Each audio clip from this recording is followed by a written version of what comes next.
आप हर वक्त मोटिवेट रह सकते हैं, पर कैसे? हर वक्त मोटिवेट रहने के लिए आपको कुछ बातें समझनी होगी। उससे पहले मैं आपसे एक सवाल पूछना चाहता हूं।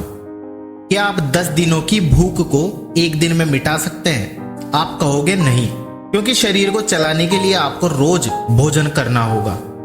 इसी तरह मोटिवेट रहने के लिए भी कुछ न कुछ तो चाहिए ही होगा। अब आपको समझना होगा कि हम मोटिवेट होते कैसे हैं।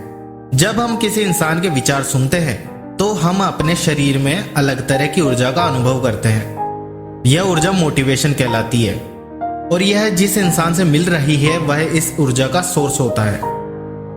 यह ऊर्जा और भी ताकतवर हो जाती है जब आपके अंदर कई तरह के लक्ष्य होते हैं। हमें उस लक्ष्य की तरफ बढ़ने के लिए इस ऊर्जा की जरूरत होती है। आपको यह ऊर्जा कई तरह से मिल सकती है, जैसे जब आप न्यूज में देखते हैं आईएएस ऑफिसर की कहानी, जिसे कैसे एक रिक्शा चलाने वाले पिता ने पढ़ाया लिखाया और इस काबिल बनाया। ऐसी कहानी से कुछ लोग मोटिवेट हो जाते हैं। जब आप किसी तरह का गाना सुनते हैं और आपके रोंगटे खड़े हो जाते हैं, यह भी मोटिवेशन की ऊर्जा ही होती है। जब आप क्रिकेट मैच देखते हैं उस समय भी आपके अंदर हल्की हल्की ऊर्जा आने लगती है। इस तरह की ऊर्जा को काफी कम लोग समझ पाते हैं। जिन्हें शब्दों और विचारों से ऊर्जा चाहिए होती है वो संदीप माहेश्वरी सर जैसे मोटिवेशनल स्पीकर की बातें सुनते हैं, और काफी लोगों को यही ऊर्जा किताबों से मिल जाती है।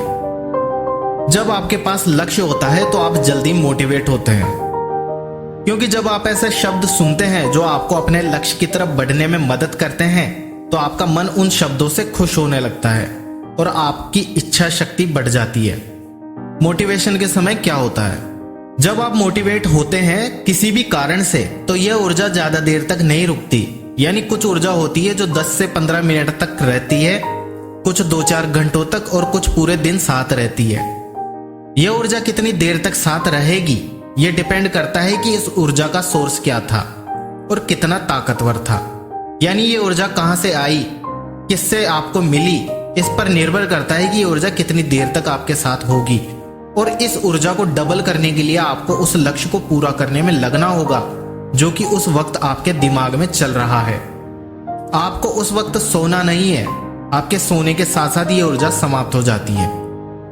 अब बात करते हैं आप हर वक्त मोटिवेट कैसे रह सकते हैं। जब आप किसी इंसान के विचार सुनते हैं तो आप मोटिवेट हो जाते हैं, पर कभी सोचा है ऐसे विचार उनके पास कहां से आए? आपने संदीप माहेश्वरी सर की बहुत सारी मोटिवेशनल थॉट्स सुने होंगे। वो थॉट्स उनके पास कहां से आए? आप अपने आप से सवाल जरूर करना। आपके पास भी ऐसे विचार हो सकते हैं। आपके शब्दों में भी एनर्जी आ सकती है जिससे दूसरे लोग आपसे मोटिवेट हो सके। पर कैसे? आप खुद को मोटिवेट करने के लिए मोटिवेशनल स्पीकर को सुनते हैं। अब वो मोटिवेशनल स्पीकर आपका मोटिवेशन का सोर्स बन गया है, इसलिए तो आप उनकी बातें सुन रहे हैं। अगर आप अपने आप को ही मोटिवेशन का सोर्स बना ले तो, क्योंकि पूरी दुनिया में आपको खुद से बेहतर कोई नहीं समझ सकता। अगर आप खुद को ही मोटिवेशन का सोर्स बना ले तो हर वक्त मोटिवेट रह पाएंगे। पर ऐसा कैसे होगा? इसके लिए आपको रोजाना मॉर्निंग में ऊर्जा बनानी होगी जो कि पूरे दिन आपके साथ रहे।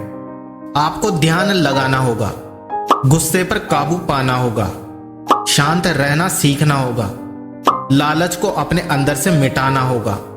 जब आप ये सब कर लेंगे तो आपके अंदर नए नए विचार आने लगेंगे जो कि आपको इस पूरी दुनिया से अलग बनाएंगे, क्योंकि पूरी दुनिया लालच से भरी है। पर अब आप लालच से मुक्त हो चुके होंगे। जब आप गहराई से सोचने लग जाएंगे तो छोटी छोटी परेशानियां आपके लिए कुछ भी नहीं होगी, जैसे संदीप माहेश्वरी जी के लिए नहीं है। अगर आप सच में मोटिवेट होना चाहते हैं तो जीवन में एक बार जरूर से श्रीमद् भगवत गीता जरूर पढ़ें, या फिर आप उन्हें यूट्यूब पर भी सुन सकते हैं। यह पढ़ने और सुनने के बाद काफी लोग इतना मोटिवेट हो जाते हैं कि उनके मन में मृत्यु का डर भी नहीं होता। तो ये नौकरी और बिजनेस तो क्या ही है। इसलिए अगर आप हमेशा मोटिवेट रहना चाहते हैं तो अपने आप को मोटिवेशन का सोर्स बनाना होगा। वीडियो अच्छा लगे तो इसे लाइक कीजिए, अपने दोस्तों के साथ शेयर कीजिए, और अगर आप इस चैनल पर नए हैं तो चैनल को सब्सक्राइब कीजिए। फिर मिलते हैं नए टॉपिक नए वीडियो के साथ। तब तक के लिए जय हिंद जय भारत।